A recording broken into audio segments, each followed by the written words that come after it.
Hi, it's me Dee, and I'm with the NB Network. And today we're doing a Q&A.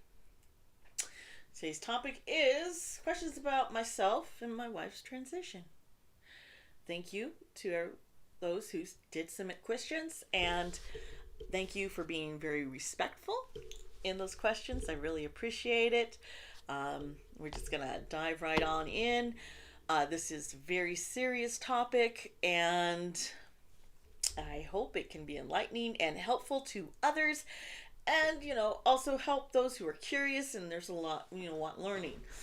Um, kind of start in with some of these questions here. I got kind of, I just like flipped my hair. Whoa, my hair is crazy. I gotta get it redone. Who has time though these days? I feel like I got wings. I should totally edit that out, but I probably won't because I want y'all just to see how crazy I really am. No. Anyway,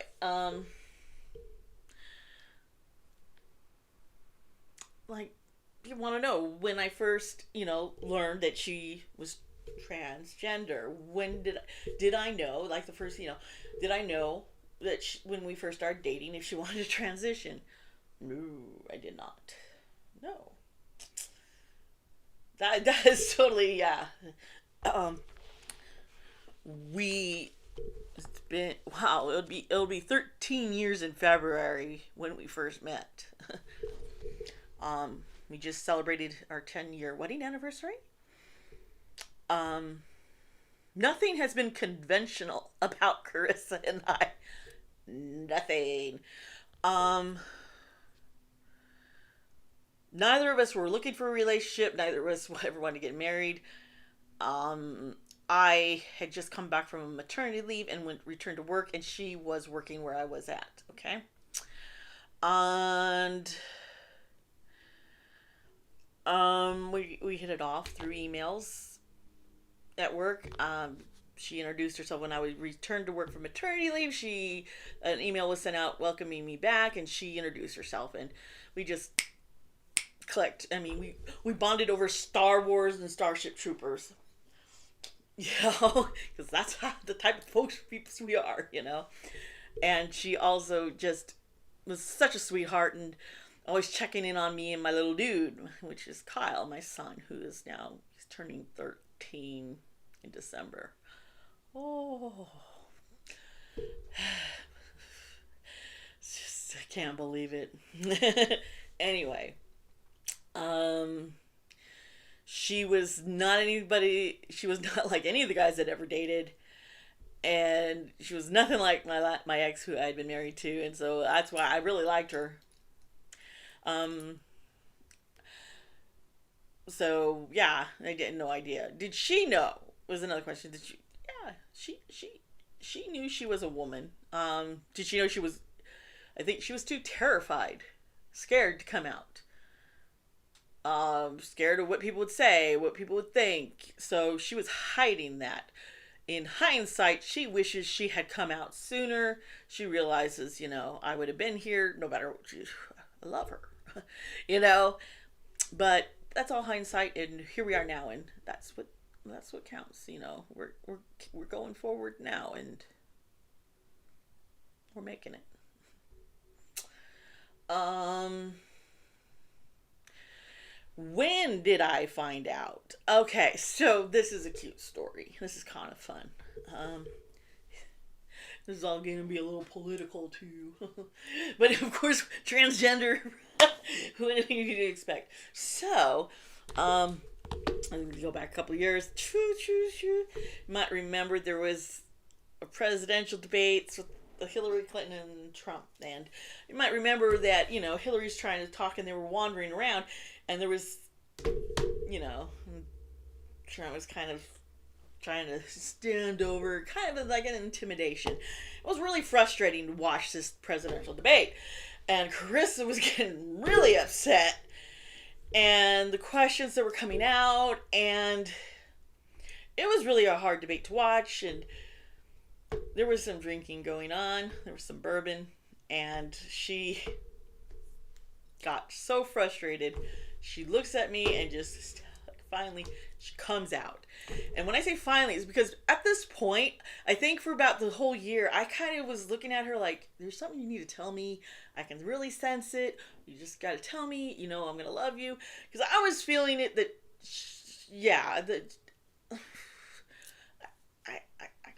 there's lots of hints coming at me. So when she was like, I'm a woman, I was like, yes, it's okay. I love you. Yes. Thank you for telling me. We cried it all out, and I just love her so much. And um yeah, it was a real powerful emotional night, and I just kept having just wanted to reassure her how much I loved her, and just hold her, make sure she knew I'm here. And some people, was it hard for me to come to terms with, especially with my upbringing in the church?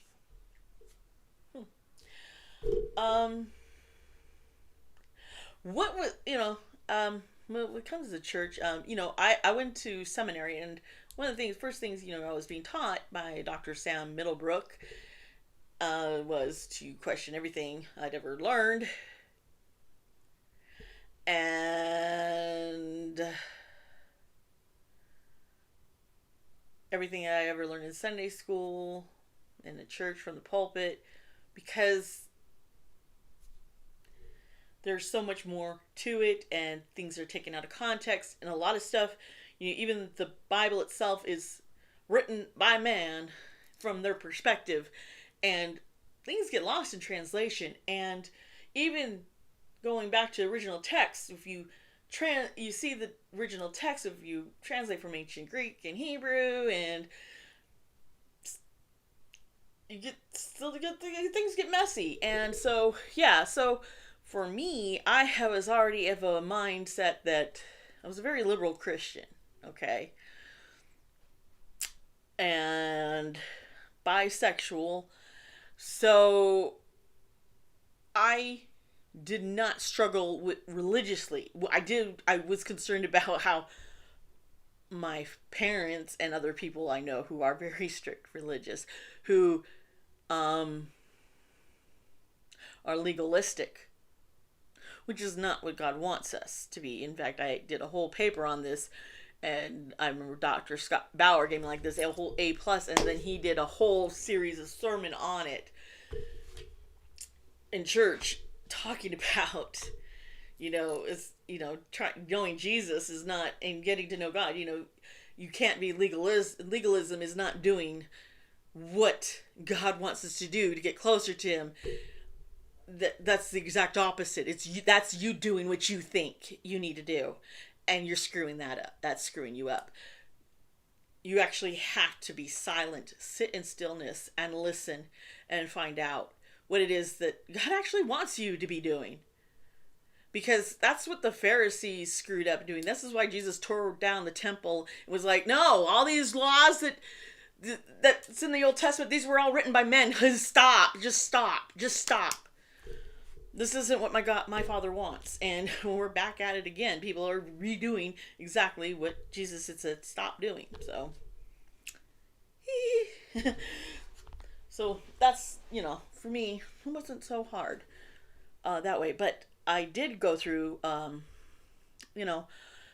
there is an adjustment. There is coming to terms with, there was a grieving process. Because I was,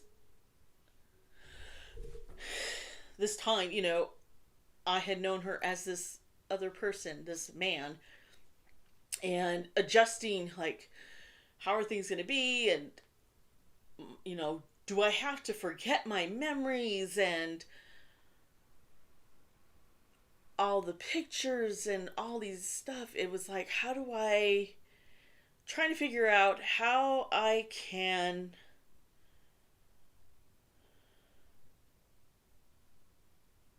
process things. What is the proper way. And I was feeling really guilty. And once I realized that it's okay to grieve and to be sad that this is ending,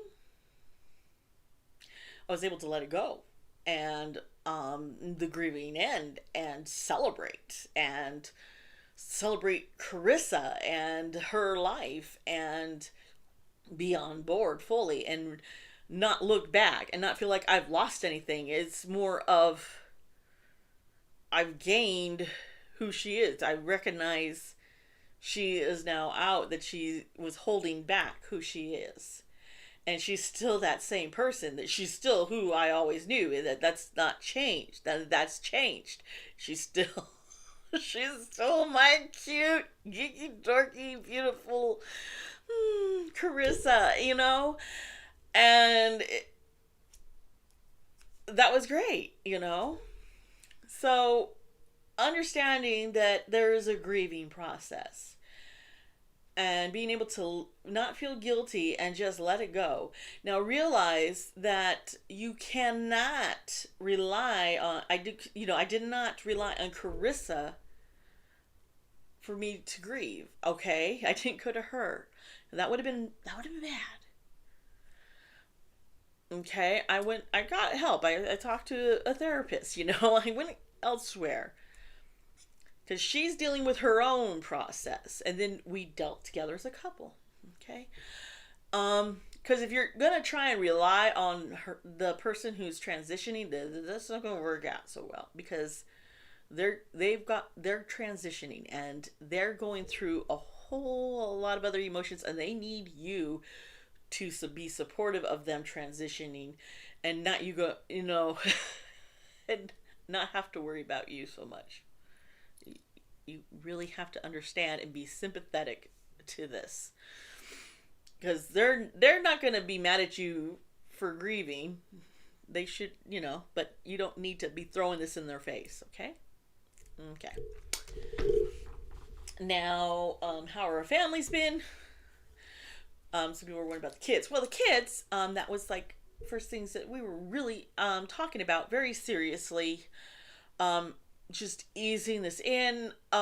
We did not want our children to feel like this is an adjustment that's thrust upon them, shock them. We definitely sought help on how to introduce this to our children. Our children were at ages in which we could talk to them and they could understand. Really, they understood, and it made perfectly good sense to either child, which blew my mind that it made a lot more sense to kids than it seems to make sense to an adult.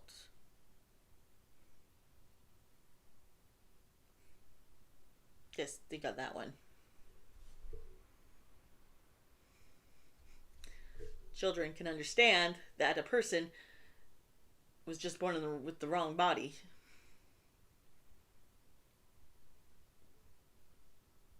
Yeah.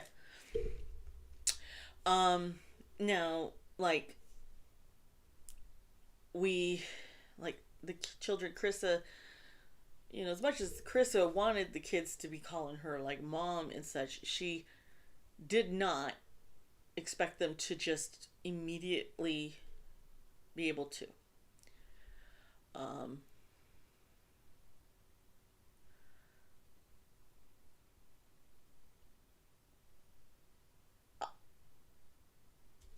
It was hard because when the kids would still refer to her as a dad, she was like,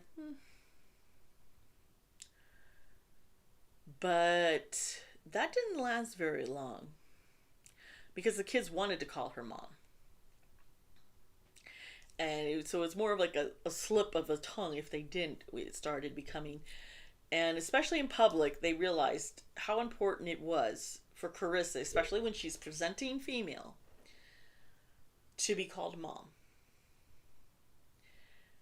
So that people would not misgender her or give her, because, yeah, people are mean.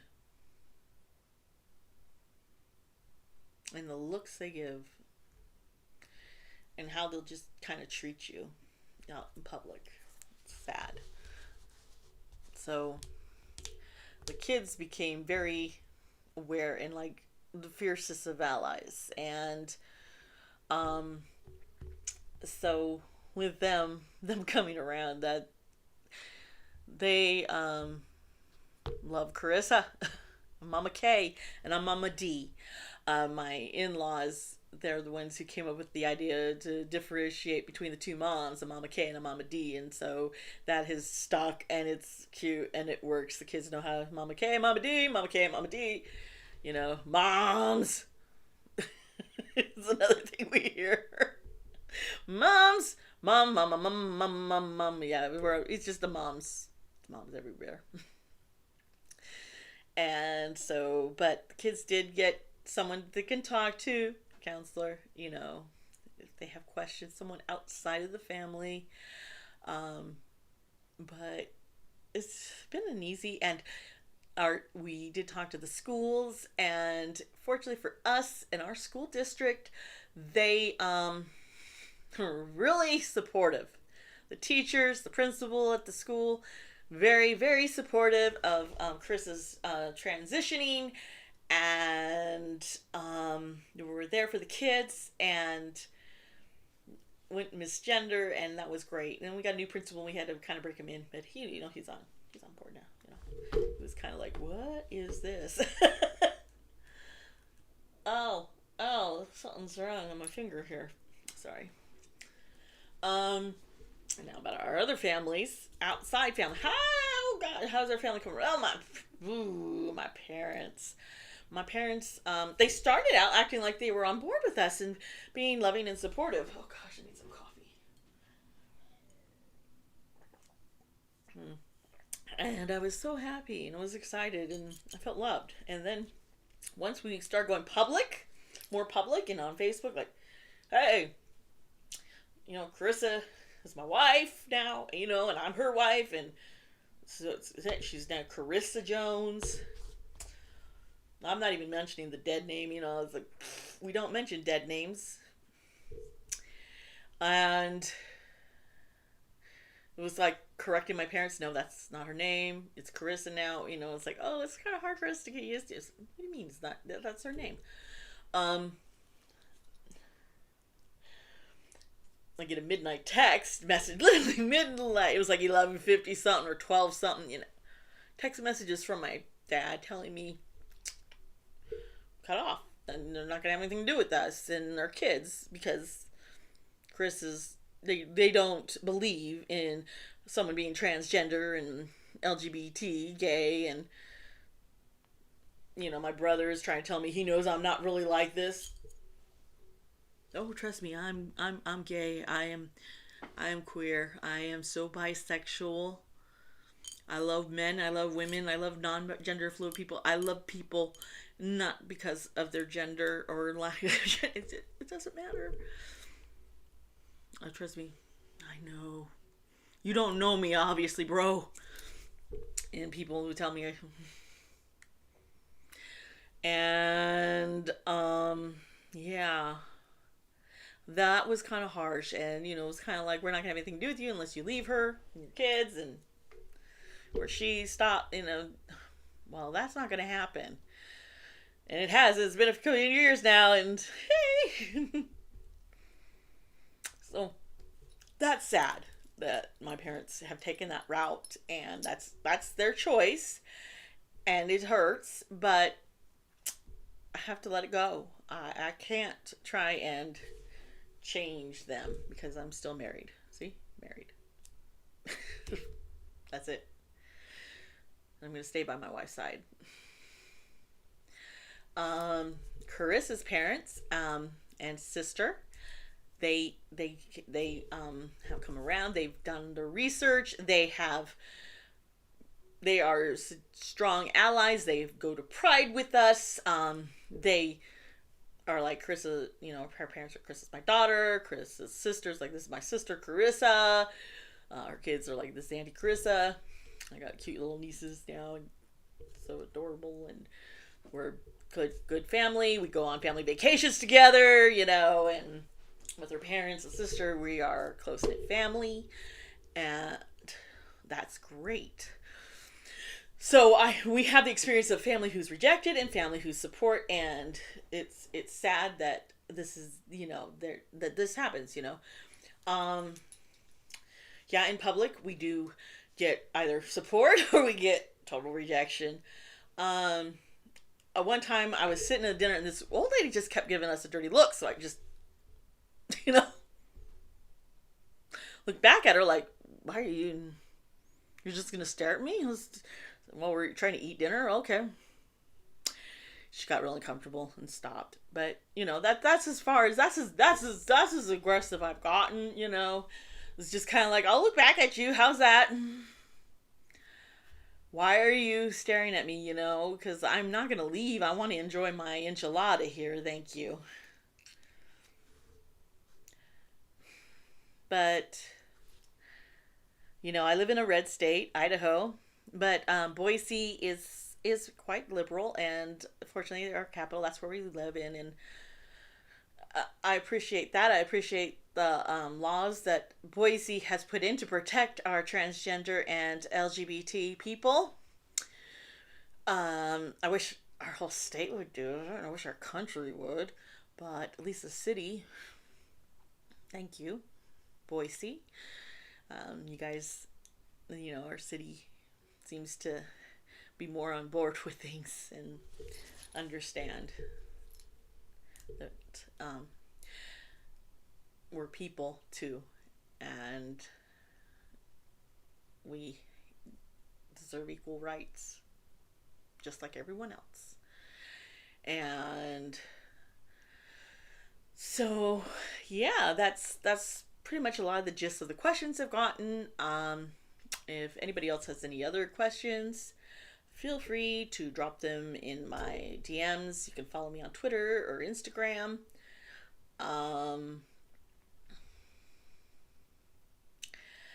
But yeah, I have that. There's just my wife, myself, our son, and our daughter, and we are just one big happy queer family.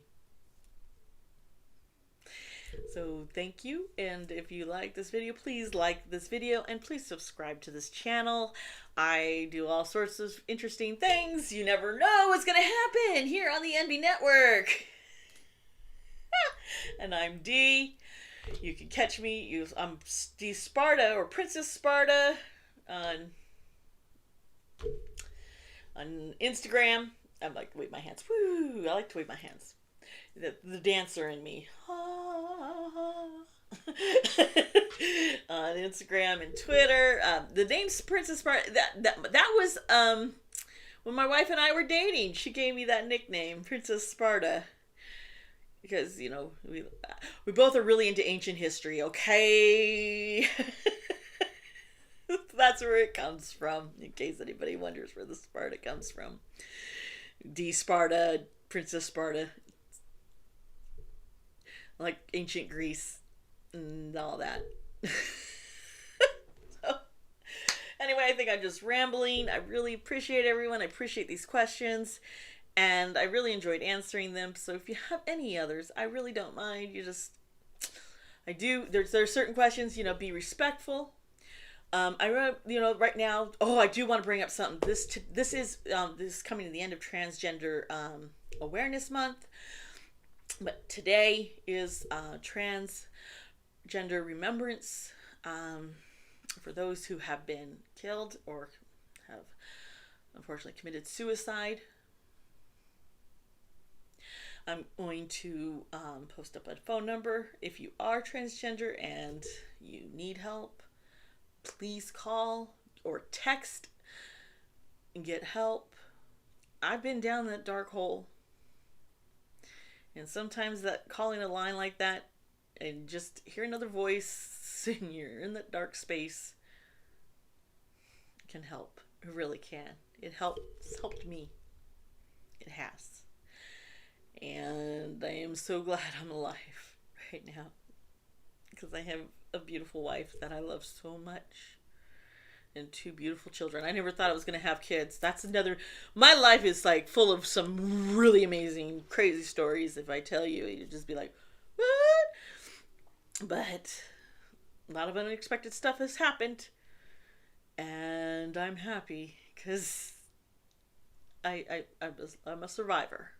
And I think, some of the stuff I do have in a video that has some trigger warnings. So you might check that out. But please, like I was saying, this is Transgender Remembrance. And please be aware of those. It is really, there is a target, I really believe, on our African American it's just keeps happening, and it needs to stop. This is why it's so important that our Supreme Court does decide on our protections for the LGBTQ community, because we need to have it established, our protections for equal rights, and that we are protected for workplaces and our lives, for our safety, that we're not just treated as objects and can be disregarded because of our gender identity, sexual identity. That needs to stop. So I think on that note, I will now say goodbye, and I hope you all just have a very good day or evening, and I will see you next time here on the NB Network.